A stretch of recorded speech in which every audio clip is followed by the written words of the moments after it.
Ministre, mes chers collègues, la COP 21, organisée à Paris il y a 2 ans, a eu un rôle significatif dans la prise de conscience française de la responsabilité écologique de chacun.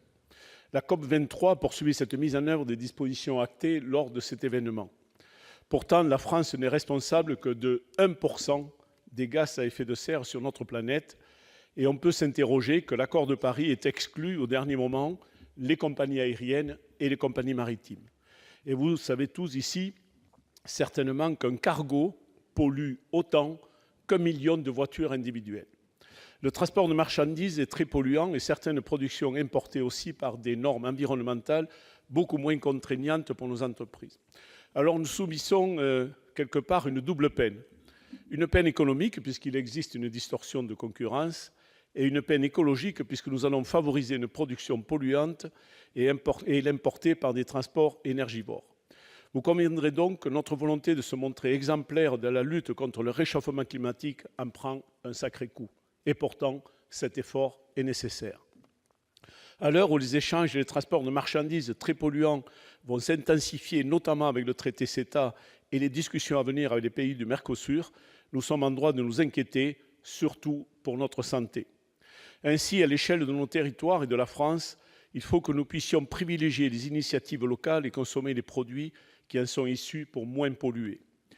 Avec du chauvinisme, et pour plaisanter un peu à cette heure-ci, je vous incite toutes et tous, mes chers collègues, à acheter nos produits estampillés fabriqués en Aveyron qui réduiront ainsi l'impact écologique et qui favorisent l'emploi. Mais ceci étant dit, Madame le ministre, comment comptez-vous prendre en compte cette augmentation des échanges polluants dans notre lutte commune contre le réchauffement climatique? Je vous remercie. Merci, cher collègue. Madame le ministre.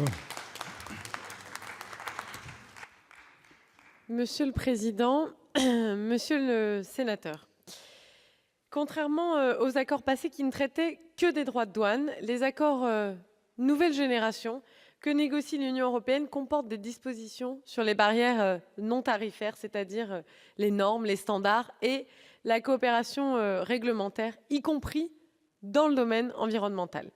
Le premier accord signé par l'Union européenne, le premier accord nouvelle génération, et récemment le CETA, est un accord de ce type. Et nous avons mis en œuvre, comme je le soulignais précédemment, un plan d'action sur la mise en œuvre du CETA qui vise à mettre le CETA sous surveillance.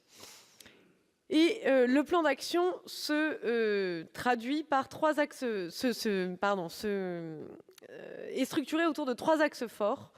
D'abord, l'enrichissement des chapitres de développement durable. Et d'ailleurs, cette approche-là, nous en faisons la promotion dans les autres accords commerciaux, et notamment l'accord entre l'Union européenne et le Mercosur. Nous voulons par exemple promouvoir le respect effectif du principe de précaution tel qu'il est établi au sein des traités européens. Nous voulons aussi que soit préservée la capacité des États à réguler pour des objectifs légitimes de politique publique, et notamment de politique publique environnementale. Nous prônons aussi une mention explicite de l'accord de Paris. Nous voulons aussi plus d'engagement à réduire les émissions du transport maritime et aérien et soutenir les initiatives multilatérales en la matière.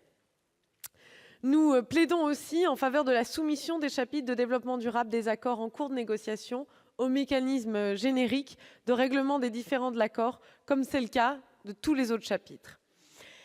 Et soyez assuré, monsieur le sénateur, que ce sont des mesures que nous poussons et nous faisons la promotion dans les accords que l'Union européenne est actuellement en train de négocier dans d'autres parties du monde, et notamment avec le Mercosur.